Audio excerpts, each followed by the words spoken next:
തിരക്കഥ പൂർത്തിയായാൽ ആദ്യം ചെയ്യേണ്ട ചിത്രീകരണ പൂർവ്വകർമ്മം അനുയോജ്യമായ ചിത്രീകരണ സ്ഥലം നിർണയിക്കുക എന്നതാണ്. സംവിധായകനും ഛായാഗ്രാഹകനും കലാസംവിധായകനും പ്രൊഡക്ഷൻ കൺട്രോളറും ഒക്കെ ചേർന്നു നടത്തുന്ന ഈ അന്വേഷണത്തെ ലൊക്കേഷൻ ഹണ്ട് എന്നാണ് സിനിമാ വൃത്തങ്ങൾ വിശേഷിപ്പിക്കുന്നത്.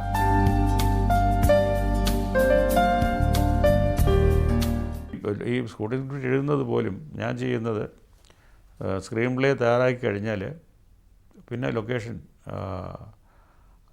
നമുക്ക് ആവശ്യമുള്ള ലൊക്കേഷൻ നോക്കി പോകും. നമ്മുടെ മനസ്സിൽ മുറിക്കാതിരുന്ന് എഴുതുന്നതാണ് സ്ക്രീൻ പ്ലേ എന്ന് പറയുന്നത്. നമ്മളപ്പോൾ ഈ പ്രകൃതിയൊക്കെ നമുക്ക് ഒരു ജനറലായിട്ട് മാത്രമേ അപ്പം മനസ്സിലുള്ളൂ പക്ഷേ നമ്മൾ ഷൂട്ട് ചെയ്യാൻ പോകുന്ന സ്ഥലം പോയി കൃത്യമായിട്ട് തീരുമാനിക്കുമ്പോഴാണ് നമ്മുടെ മനസ്സിലുള്ളത് അതുപോലെ ഒരു സ്ഥലത്തും കാണുകയില്ല. അപ്പോൾ അവിടെ ഉള്ളതിനെ നമുക്ക് എങ്ങനെ ഉപയോഗിക്കാം, നമുക്ക് ക്രിയാത്മകമായിട്ട് എങ്ങനെ ഉപയോഗിക്കാം എന്നുള്ളതിനെ പറ്റിയാണ് നമ്മൾ ആലോചിക്കേണ്ടത്. ചില സ്ഥലത്ത് ചില കെട്ടിടങ്ങൾ അതുപോലെ കണ്ടില്ല എന്ന് വരും. അപ്പോൾ നമുക്ക് ചിലപ്പോൾ കുറച്ച് ബിൽഡ് ചെയ്യേണ്ടി വരും. മുഖാമുഖം ചെയ്യുമ്പോൾ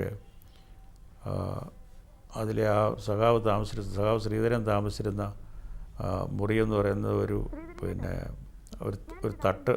തട്ട് പോലുള്ളൊരു ഒരു മുറിയാണ് മുകളിലുള്ളത്. താഴെ കടയും മുകളിൽ മുറിയായിട്ടുള്ളത്. അപ്പോൾ അത് കെട്ടുമ്പോൾ അതിൻ്റെ ഒരു പരിഗണന, അതിൻ്റെ മുമ്പിൽ കൂടെ പോകുന്ന ഒരു റോഡുണ്ട്. അപ്പോൾ അതിലൊരു കഥാപാത്രം പടി കയറി വന്ന് അയാളോട് സഖാവിനോട് സംസാരിച്ചിട്ട് ഇറങ്ങിപ്പോയിട്ട് താഴെ ഇറങ്ങി റോഡിൽ നടന്നു പോയിട്ട് ഒരു പോയിൻ്റ് ചെല്ലുമ്പോൾ അവർ തിരിഞ്ഞു നോക്കും. അവർക്കറിയാം, തീർച്ചയായിട്ടും ആ സ്ത്രീക്ക് അറിയാം ഇവരെ ശ്രദ്ധിക്കുന്നുണ്ടായിരിക്കുമെന്ന്. അപ്പോൾ തിരിഞ്ഞു നോക്കുമ്പോൾ കറക്റ്റായിട്ട് ഇയാൾ ആ വാതിൽക്ക് നിന്ന് അവരെ നോക്കി നിൽക്കുക. അവർ തിരിഞ്ഞു നോക്കുന്നത് ഇയാൾ പ്രതീക്ഷിക്കത്തില്ല. അവർ തിരിഞ്ഞു നോക്കുമ്പോൾ അയാൾ പെട്ടെന്ന് മാറിക്കളയും. ഇങ്ങനെ ഒരു ഷോട്ടുണ്ട്. ആ ഷോട്ട് കൃത്യമായിട്ട് എടുക്കാൻ കണക്കിലാണ് ഞാൻ ആ ബിൽഡിങ് തന്നെ ചെയ്യുന്നത്. അതിനുവേണ്ടി കെട്ടുമായിരുന്നു. ശരിക്കും ഒരു കട തന്നെ കെട്ടുമായിരുന്നു. കടയെന്ന് മാത്രമല്ല, അവിടെ ഒരു 2.5 സെൻറ്റ് സ്ഥലം വാങ്ങി.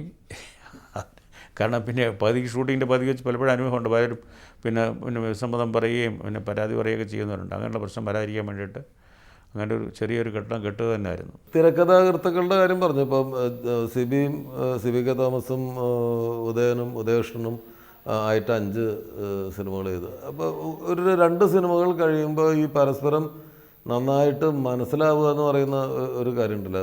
പിന്നെ പല കാര്യങ്ങളും പറയേണ്ട കാര്യമില്ല അല്ലേ? എങ്ങനെയായിരുന്നു ഈ 5 സിനിമകളെ ജനറലായിട്ട് എടുക്കുമ്പോൾ നിങ്ങൾ തമ്മിൽ വല്ല സംഘർഷമൊക്കെ ഉണ്ടാവാറുണ്ടോ? വഴക്കും കാര്യങ്ങളൊക്കെ ഉണ്ടാകാറുണ്ട്. ഇപ്പോൾ ഇതിനകത്ത് ഈ 5 സിനിമകളിലെ 3-ൽ ദിലീപായിരുന്നു, 2-ൽ മമ്മൂക്കയായിരുന്നു. അപ്പം ദിലീപും കൂടെ കൂടുമ്പോൾ വഴക്ക് കൂടാറുണ്ട്. മമ്മൂക്കയുടെ പിന്നെ നമ്മളൊരു 2 പേര് ഞങ്ങൾ പ്ലാൻ ചെയ്ത് കഴിഞ്ഞിട്ട് എന്ന് പറയുന്ന ഒരു രീതിയായിരുന്നു. അപ്പോൾ വഴക്കുകളും കൂടുതലുണ്ടാകാറുണ്ട്, പിണക്കങ്ങളുണ്ടാകാറുണ്ട്. പക്ഷേ ഞാൻ പറഞ്ഞൊരു ഫ്ലെക്സിബിളായിട്ട് പരസ്പരം നന്നാവാനായിരിക്കും പറഞ്ഞിരിക്കുന്നത് ഞാനും മനസ്സിലാക്കും, അവരും മനസ്സിലാക്കുന്ന ഒരു രീതി അതിനകത്തുണ്ടായിരുന്നു. ഞാൻ പറയാം, ഒരു ഈഗോ ഇല്ലാതെ കാര്യങ്ങൾ എല്ലാം ഒരുവിധം ഭംഗിയായിട്ടുണ്ട്. എനിക്ക് അവരുടെ ഒരു വിശ്വാസം തന്നിട്ടുള്ളത് ഞാൻ പറഞ്ഞില്ല, ഇത് പിന്നെ പറയേണ്ടി വരും. സീക്വൻസുകൾ ഈ പറഞ്ഞ പോലെ നല്ലപോലെ എനിക്ക് തോന്നുന്നു CD മൂസ കഴിഞ്ഞിട്ടാണ് തോന്നുന്നത് അവർ ഈ സീക്വൻസുകളുള്ള സിനിമകൾ. അതിനു മുമ്പ് എനിക്ക് ഞാൻ ഉദയൻ സുൽത്താൻ എന്ന് പറഞ്ഞ അവരുടെ ഒരു പടം വർക്ക് ചെയ്തത്. അതായത് ഇത്രയും കണക്ഷൻ കോമഡി, അതായത് ഇങ്ങനെ ക്യാരക്ടേഴ്സിനെ കണക്ട് ചെയ്ത് അവൻ ഇവനെ കാണാൻ മേല, ഇവൻ അവനെ കാണാൻ മേല, എന്നാൽ ഇവരെല്ലാം കൂടെ ഒരിടത്ത് വരുന്നുണ്ട് എന്നൊക്കെ പറയുന്ന കുരുക്കുകൾ ഉണ്ടാക്കി അത് അഴിക്കാനും കാണിക്കുന്നൊരു ബുദ്ധിയുണ്ടല്ലോ. ആ ഒരു കാര്യത്തിൽ അവർ അഗ്രഗണ്യന്മാരായിട്ട് തോന്നിയിട്ടുണ്ട്. ഒരു തിരക്കഥ പൂർണ്ണമായിട്ട് കയ്യിൽ കിട്ടിക്കഴിഞ്ഞാലുള്ള അടുത്ത ഒരു പ്രൊഫഷൻ, അത് എന്നുള്ള സ്റ്റുഡൻസിന് വേണ്ടിയിട്ടാണ് ഇത്. എന്താണൊരു സംവിധായകൻ കംപ്ലീറ്റായി കിട്ടുന്ന തിരക്കഥയിൽ ചെയ്യുന്നത്? എത്രത്തോളം ഇത് ക്രോംബാക്ട് ചെയ്യാൻ പറ്റുമോ അത്രത്തോളം. കാരണം റൈറ്റേഴ്സിന് എല്ലാവർക്കും ഒരു സ്വഭാവമുണ്ട്, കണ്ടമാനം എഴുതുന്ന സ്വഭാവമാണ്. അത് അവർക്ക് നമുക്ക് നല്ല കാര്യങ്ങൾ പോകാതെ തന്നെ ഇത് മൊത്തത്തിലൊന്ന് പാക്ക് ചെയ്യാൻ നോക്കും. പിന്നെ എവിടെയെങ്കിലും ലൂസാകുന്നുണ്ടെങ്കിൽ അവിടെ എന്തെങ്കിലും ഇപ്പം ഞാൻ പറഞ്ഞ ഒരു സ്ഥിരമായി കണ്ടുകൊണ്ടിരിക്കുന്ന ചിലപ്പോൾ ഒരു സീനോ സീക്വൻസോ ആയിരിക്കും. അതൊന്ന് മാറ്റിയിട്ട് കുറച്ചുകൂടെ ഹാർഡായിട്ടുള്ള ആൾക്കാർക്ക് കുറച്ചുകൂടെ ചിലപ്പോൾ നമുക്ക് വർക്ക് കുറച്ച് കൂടുതലായിരിക്കും. അപ്പോൾ അങ്ങനെയുള്ള എന്തെങ്കിലും കയറ്റി കുറച്ചുകൂടെ ഇൻട്രസ്റ്റിംഗ് ആക്കാൻ പറ്റുമോ എന്നുള്ള കാര്യം അവരോട്ട് ചർച്ച ചെയ്യും. അങ്ങനെ ആ സാധനം ഒന്ന് പക്കയാക്കി ഇതിനോടൊപ്പം തന്നെ നടക്കേണ്ട ഒരു കാര്യമായിരിക്കും നമ്മുടെ കാസ്റ്റിങ്ങും ലൊക്കേഷൻസും. സ്വാഭാവികമായിട്ട് ഇപ്പോഴത്തേക്ക് ഒരു അവസ്ഥയിൽ നമ്മളൊരു സ്റ്റാറിനെ കണ്ടുകൊണ്ട് ഇപ്പം കഥ പറയുമ്പോഴേ ഇന്നയാളെന്ന് പറഞ്ഞിട്ടായിരിക്കുമല്ലോ.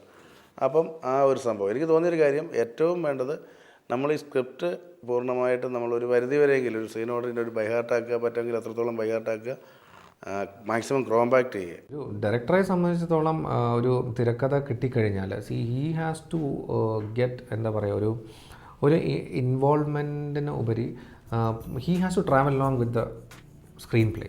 അപ്പോൾ ആ തിരക്കഥ പൂർണ്ണമായും വായിച്ച് അത് ഉൾക്കൊണ്ട് അതിനകത്ത് ഒരു ഡയറക്ടോറിയൽ ഒരു ട്രാവൽ ഉണ്ടാവണം. എന്നാൽ മാത്രമേ ആ തിരക്കഥയ്ക്ക് ഒരു ഡയറക്ടറിന് ഒരു പൂർണ്ണ രൂപം, അല്ലെങ്കിൽ ഒരു തിരക്കഥാകൃത്ത് ഉദ്ദേശിച്ചതുപോലെ, അല്ലെങ്കിൽ അത് ഒരു തിരക്കഥാകൃത്ത് ഉദ്ദേശിക്കുന്നതിനേക്കാൾ ഒരുപടി മേലെ അത് പിക്ചറൈസ് ചെയ്ത് അത് അതിൻ്റെ ഒരു കറക്റ്റ് മീനിങ്ങോട് കൂടി അത് വെളിയിൽ കൊണ്ടുവരാൻ പറ്റും. അപ്പോൾ അതിൽ ചിലപ്പം ചില റൂത്ത്ലെസ് ഡിസിഷൻ എടുക്കേണ്ടി വരും. താലോലിച്ചൊക്കെ ചില സീൻസ് എഴുതി വെക്കും. കാരണം അത് വായിക്കുമ്പോൾ ഇറ്റ് വിൽ ബി ഭയങ്കര നമുക്കൊരു ഫീലിംഗ് ഉണ്ടാക്കുന്നത്. പക്ഷേ നമ്മളൊരു ഫിലിം മേക്കറിൻ്റെ ആസ്പെക്റ്റിൽ അത് കണ്ട് കഴിയുമ്പോഴത്തേക്ക് അത് ഇങ്ങനെ അതിൻ്റെ ഒരു നമ്മുടെ ഒരു ആ സിനിമയുടെ ഫ്ലോയിൽ വരുമ്പോഴത്തേക്ക് ചിലപ്പം അത് ഇപ്പോൾ ചില കഥാപാത്രങ്ങളെ മാറ്റേണ്ടി വരും, ചില സിറ്റുവേഷൻസ് മാറ്റേണ്ടി വരും.